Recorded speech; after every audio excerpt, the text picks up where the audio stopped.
Welcome back. So today we're doing a focused investigation, really digging into Outhouse Jewellery. That's right. They're known for these high-end, quite avant-garde accessories. Yeah, bold stuff. Think intricate necklaces, really unique rings, designer bags too.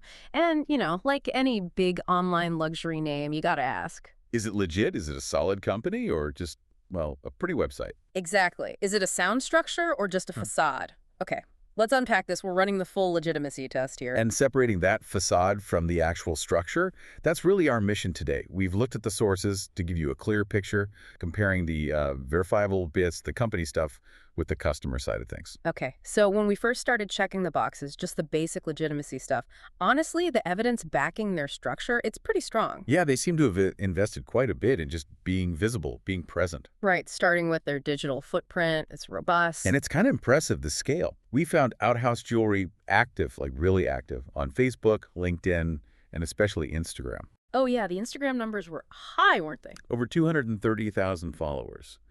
And maintaining that, across different platforms, Yeah. that takes real effort, real investment. It's a strong signal they're organized. It suggests a serious operation, not just a quick pop-up shop. Exactly. And we also looked behind the brand name itself. The sources list the founders. Yes, Kabia and Sasha Gruel.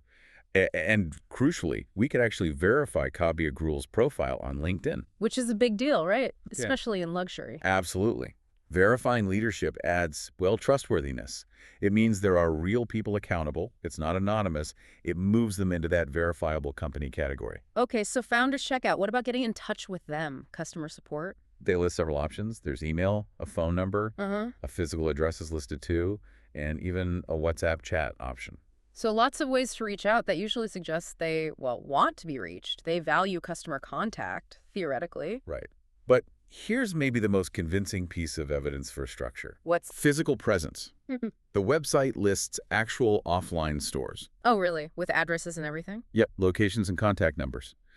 In this kind of market, being able to potentially walk into a store, see the product, talk to staff, that's a huge commitment, much more than just a website.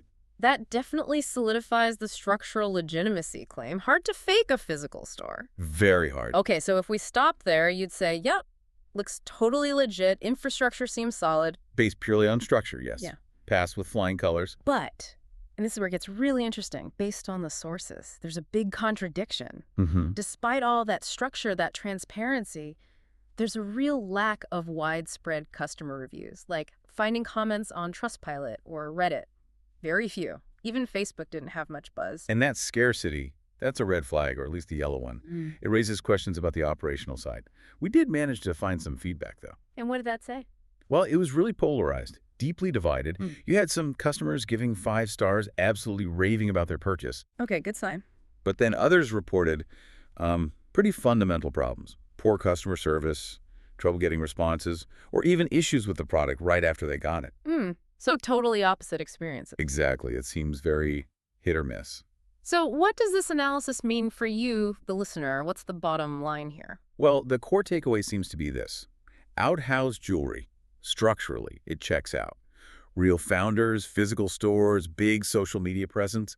It looks legitimate on paper. The actual customer experience, that seems highly variable, volatile even, based on the limited feedback we could verify. Which leads to a really tricky dilemma for anyone thinking of buying, especially luxury goods. How so?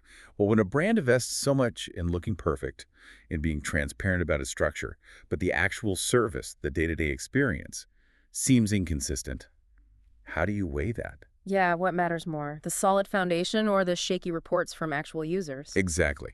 How much weight do you give the corporate proof versus those conflicting personal stories? And thinking about their specific style, it's very bold, avant-garde, right? These are statement pieces. Definitely high-impact fashion. So does that maybe change the calculation?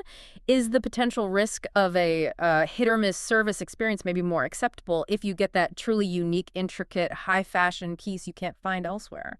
That's the question, isn't it? It's something to really think about as you're researching your next maybe big luxury purchase.